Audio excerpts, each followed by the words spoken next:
इस वीडियो राਹੀਂ ਅਸੀਂ 6 ਅਗਸਤ 2020 ਦਾ ਜੋ ਕੰਮ ਆਇਆ ਹੈ ਅਸੀਂ ਉਹ ਕਰਾਂਗੇ। ਅਸੀਂ ਕੱਲ੍ਹ ਪੜ੍ਹਿਆ ਸੀ ਕਿ 21 ਅਪ੍ਰੈਲ 1526 ਨੂੰ ਬਾਬਰ ਨੇ ਪਾਣੀਪਤ ਦੀ ਲੜਾਈ ਦੇ ਵਿੱਚ ਫਸਟ ਬੈਟਲ ਆਫ ਪਾਣੀਪਤ ਵਿੱਚ ਇਬਰਾਹਿਮ ਲੋਧੀ ਨੂੰ ਹਰਾ ਕੇ ਦਿੱਲੀ ਸਲਤਨਤ ਦਾ ਅੰਤ ਕੀਤਾ ਸੀ ਅਤੇ ਉਸਨੇ ਮੁਗਲ ਸਾਮਰਾਜ ਦੀ ਨੀਂਹ ਰੱਖੀ ਸੀ।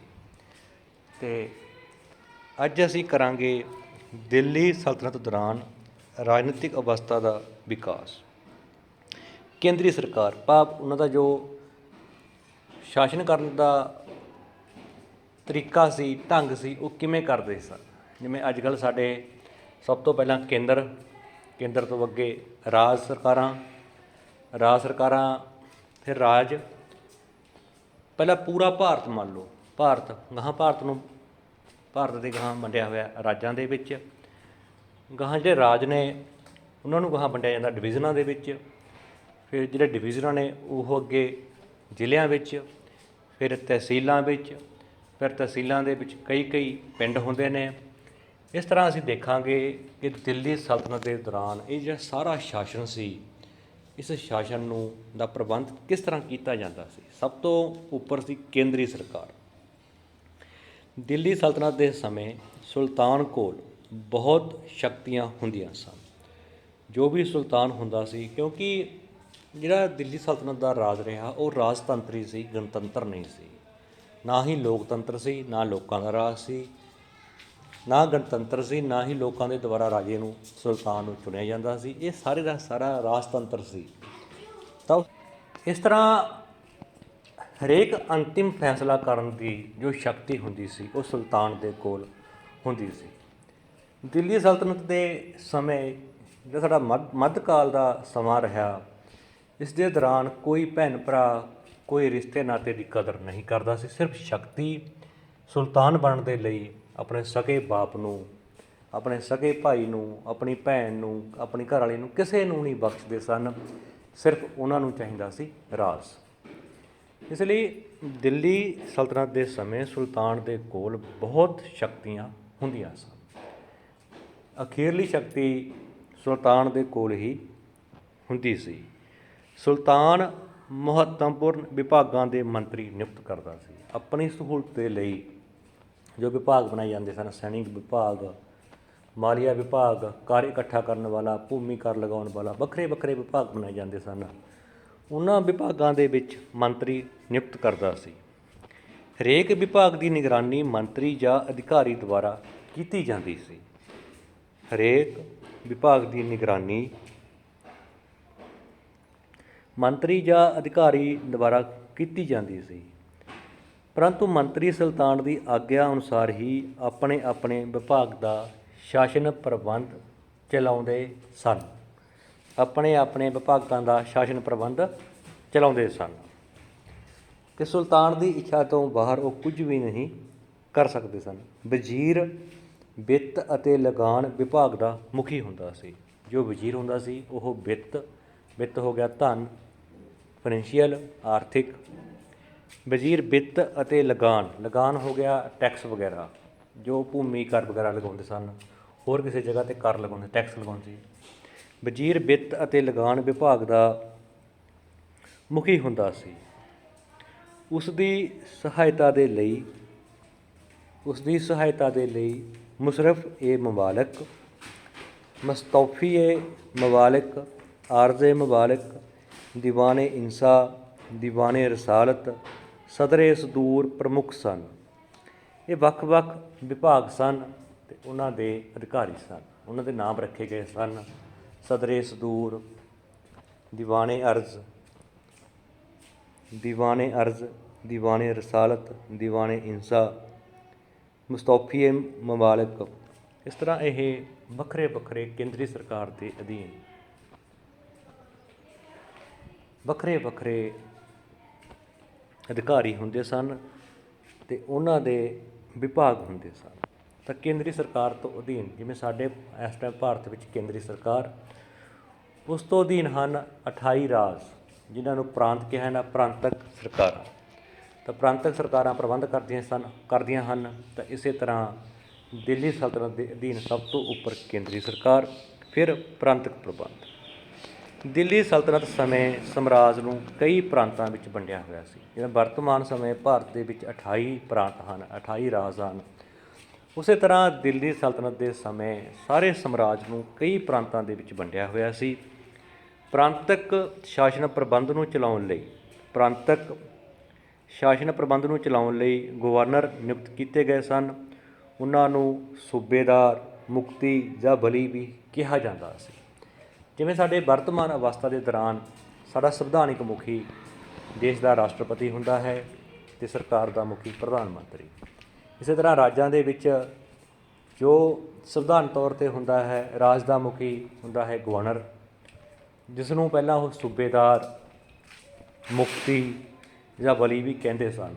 ਇਸੇ ਤਰ੍ਹਾਂ ਉਸ ਸਮੇਂ ਵੀ ਸੂਬੇਦਾਰ ਜਾਂ ਮੁਕਤੀ ਜਾਂ ਬਲੀ ਕਿਹਾ ਜਾਂਦਾ ਸੀ ਗਵਰਨਰ ਨੂੰ। ਵਰਤਮਾਨ ਸਮੇਂ ਜਿਵੇਂ ਸਾਡੇ ਪੰਜਾਬ ਦਾ ਗਵਰਨਰ BP ਸਿੰਘ ਬਦਨੌਰ ਹੈ, ਉਸੇ ਤਰ੍ਹਾਂ ਪ੍ਰਾਂਤਾਂ ਦੇ ਵਿੱਚ ਕੇਂਦਰੀ ਸਰਕਾਰ ਵੱਲੋਂ ਗਵਰਨਰ ਨਿਯੁਕਤ ਕੀਤੇ ਜਾਂਦੇ ਸਨ, ਜੋ ਕੇਂਦਰੀ ਸਰਕਾਰ ਦੇ ਲਗਭਗ ਅਧੀਨ ਹੀ ਕੰਮ ਕਰਦੇ ਸਨ। ਪ੍ਰਾਂਤਾਂ ਨੂੰ ਅੱਗੇ ਪਰਗਣਿਆਂ ਵਿੱਚ ਵੰਡਿਆ ਗਿਆ ਸੀ। ਜਿਵੇਂ ਸਭ ਤੋਂ ਪਹਿਲਾਂ ਕੇਂਦਰ, ਫਿਰ ਰਾਜ ਤੋਂ ਅੱਗੇ ਜ਼ਿਲ੍ਹੇ ਆ ਜਾਂਦਾ।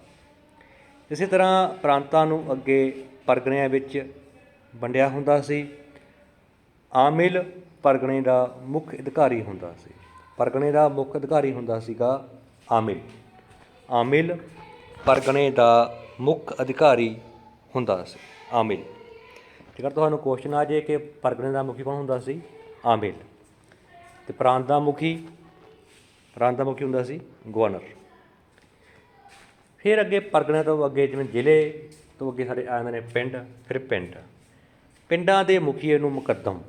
ਪਿੰਡਾਂ ਦੇ ਜਿਵੇਂ ਅੱਜ ਕੱਲ੍ਹ ਅਸੀਂ ਸਰਪੰਚ ਜਾਂ ਨੰਬਰਦਾਰ ਕਹਿੰਦੇ ਹਾਂ, ਉਸ ਸਮੇਂ ਦਿੱਲੀ ਸਲਤਨਤ ਦੇ ਸਮੇਂ ਪਿੰਡ ਦੇ ਮੁਖੀਏ ਨੂੰ ਮੁਕੱਦਮ ਕਿਹਾ ਜਾਂਦਾ ਸੀ।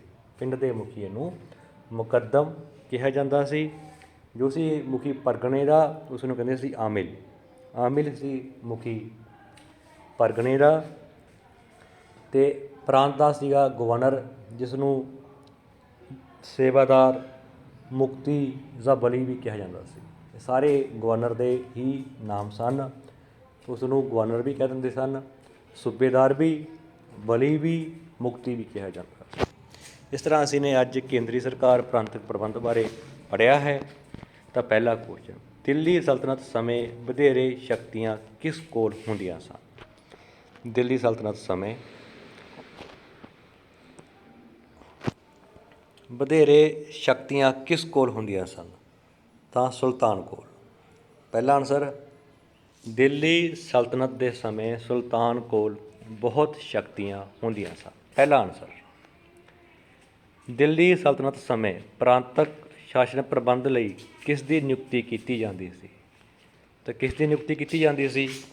ਗਵਰਨਰ ਦੀ ਨਿਯੁਕਤੀ ਕੀਤੀ ਜਾਂਦੀ। ਇਹ ਨੰਬਰ 2 ਹੋ ਗਿਆ। ਤਾਂ ਇੱਥੋਂ ਲੈ ਕੇ ਗਵਰਨਰ ਨਿਯੁਕਤ ਕੀਤੇ ਜਾਂਦੇ ਗਏ ਸਨ। ਗਵਰਨਰ, ਉਹਨਾਂ ਨੂੰ ਸੂਬੇਦਾਰ, ਮੁਕਤੀ ਜਾਂ ਬਲੀ ਵੀ ਕਿਹਾ ਜਾਂਦਾ ਸੀ। ਜੇਕਰ ਦੁਬਾਰਾ ਦੇਖੀਏ ਅਸੀਂ, ਪਹਿਲਾ ਆਨਸਰ ਦਿੱਲੀ ਸਲਤਨਤ ਦੇ ਸਮੇਂ ਨੰਬਰ 1, ਨੰਬਰ 2 ਕਿਹਦੀ ਨਿਯੁਕਤੀ ਕਰਦੇ ਸਨ? ਗਵਰਨਰ ਦੀ। Number 2 answer governor. ਖਾਲਿਸਤਾਨ ਮਹੱਤਵਪੂਰਨ ਵਿਭਾਗਾਂ ਦੇ ਮੰਤਰੀ ਨਿਯੁਕਤ ਕਰਦਾ ਸੀ। ਕੌਣ ਕਰਦਾ ਸੀਗਾ? ਸੁਲਤਾਨ। ਤਾਂ ਪਹਿਲੀ ਜਿਹੜੀ ਖਾਲਿਸਤਾਨ ਹੈ, ਇਸ ਦਾ ਆਨਸਰ ਆਵੇਗਾ ਸੁਲਤਾਨ। ਇਸ ਦਾ ਆਨਸਰ ਆਵੇਗਾ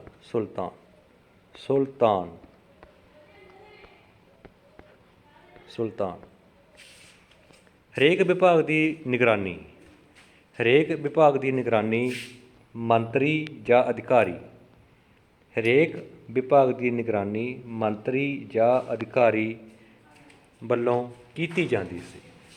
ਤਾਂ ਪਹਿਲੇ ਦਾ ਸੁਲਤਾਨ ਆਏਗਾ, ਤਾਂ ਦੂਜੇ ਦਾ ਮੰਤਰੀ ਜਾਂ ਅਧਿਕਾਰੀ ਦੁਆਰਾ ਕੀਤੀ ਜਾਂਦੀ ਸੀ। ਇਸ ਤਰ੍ਹਾਂ ਅਸੀਂ ਨੇ ਕੁਐਸਚਨ ਆਨਸਰ ਅਤੇ ਖਾਲਿਸਤਾਨ ਕੀਤੇ ਹਨ। ਇਸ ਤੋਂ ਅੱਗੇ ਆ ਗਏ ਸਹੀ ਪ੍ਰਸ਼ਨਾਂ ਦੇ ਵਿਕਲਪ ਚੁਣਨੇ ਨੇ। ਦਿੱਲੀ ਸਲਤਨਤ ਦੇ ਪ੍ਰਾਂਤਿਕ ਪ੍ਰਬੰਧ ਨੂੰ ਚਲਾਉਣ ਲਈ ਗਵਰਨਰ ਨਿਯੁਕਤ ਕੀਤੇ ਜਾਂਦੇ ਸਨ, ਉਹਨਾਂ ਨੂੰ ਕੀ ਕਿਹਾ ਜਾਂਦਾ ਸੀ? ਉਹਨਾਂ ਨੂੰ ਸੇਵਾਦਾਰ, ਸੂਬੇਦਾਰ, ਮੁਕਤੀ ਜਾਂ ਬਲੀ, ਸੂਬੇਦਾਰ, ਮੁਕਤੀ ਜਾਂ ਬਲੀ, ਜਾਂ ਇਹਨਾਂ ਵਿੱਚੋਂ ਕੋਈ ਨਹੀਂ। ਤਾਂ ਉਹਨਾਂ ਨੂੰ ਜੇਕਰ ਸਹੀ ਦੇਖੀਏ ਅਸੀਂ ਤਾਂ ਇਹਨਾਂ ਵਿੱਚੋਂ ਸਹੀ ਹੈ, ਉਹਨਾਂ ਨੂੰ ਸੂਬੇਦਾਰ ਵੀ ਕਹਿੰਦੇ ਸਨ, ਮੁਕਤੀ ਵੀ ਕਹਿੰਦੇ ਸਨ, ਬਲੀ ਵੀ ਕਹਿੰਦੇ ਸਨ, ਸਾਰੇ ਉਸਦੇ ਹੀ ਨਾਮ ਸਨ। ਤਾਂ ਆਨਸਰ ਈੜੀ ਆਵੇਗਾ। ਪਿੰਡ ਦੇ ਮੁਖੀਏ ਨੂੰ ਕੀ ਕਿਹਾ ਜਾਂਦਾ ਸੀ? ਮੁਕੱਦਮ। ਵਰਤਮਾਨ ਸਮੇਂ ਅਸੀਂ ਸਰਪੰਚ ਕਹਿੰਦੇ ਹਾਂ, ਤਾਂ ਦਿੱਲੀ ਸਲਤਨਤ ਦੇ ਸਮੇਂ ਮੁਕੱਦਮ ਕਿਹਾ ਜਾਂਦਾ ਸੀ, ਮੁਕੱਦਮ। ਇਹੀ ਸਲਾਈਡ ਅਸੀਂ ਅੱਗੇ ਕਰਾਂਗੇ ਇੰਗਲਿਸ਼ ਮੀਡੀਅਮ 'ਚ। ਪਹਿਲਾ ਕੁਐਸਚਨ ਹੈ, who had more power during Delhi Sultanat? ਤਾਂ ਪਹਿਲਾ ਆਨਸਰ ਸੁਲਤਾਨ। ਪਹਿਲਾ answer sultan. The sultan had a great power during Delhi ਸਲਤਨਤ।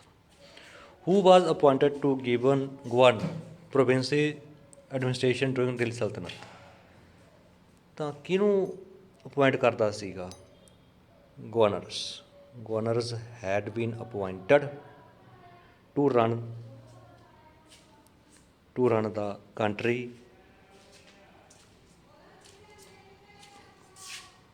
second answer. Fill in the blanks. Fill in the blanks. Was appointed ministers of important department. Sultan. पहली fill up है sultan. Second fill up, each department was supervised by, each department was supervised by,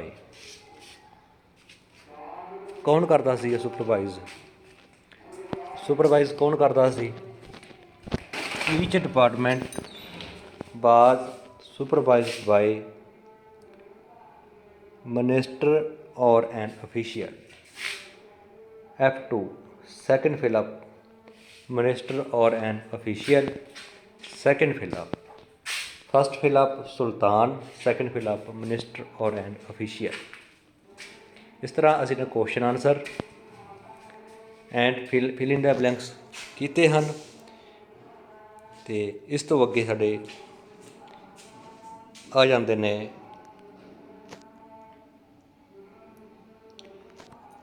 choose the correct answer of the following.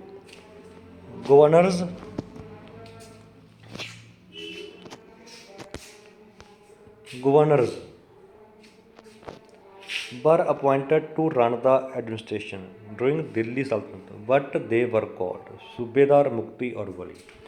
Option C. What was the chief of police called? Chief of police ਮੁਕੱਦਮ। ਇਸ ਤਰ੍ਹਾਂ ਅਸੀਂ ਇਸ slide ਦੇ question answer ਅੰਗਰੇਜ਼ੀ ਅਤੇ Punjabi medium ਵਿੱਚ ਕੀਤੇ ਗਏ ਹਨ। ਵੱਧ ਤੋਂ ਵੱਧ ਬੱਚਿਆਂ ਨੂੰ ਵੀਡੀਓ ਅੱਗੇ ਭੇਜੋ ਤਾਂ ਜੋ ਉਹਨਾਂ ਦਾ ਫਾਇਦਾ ਹੋ ਸਕੇ। ਧੰਨਵਾਦ।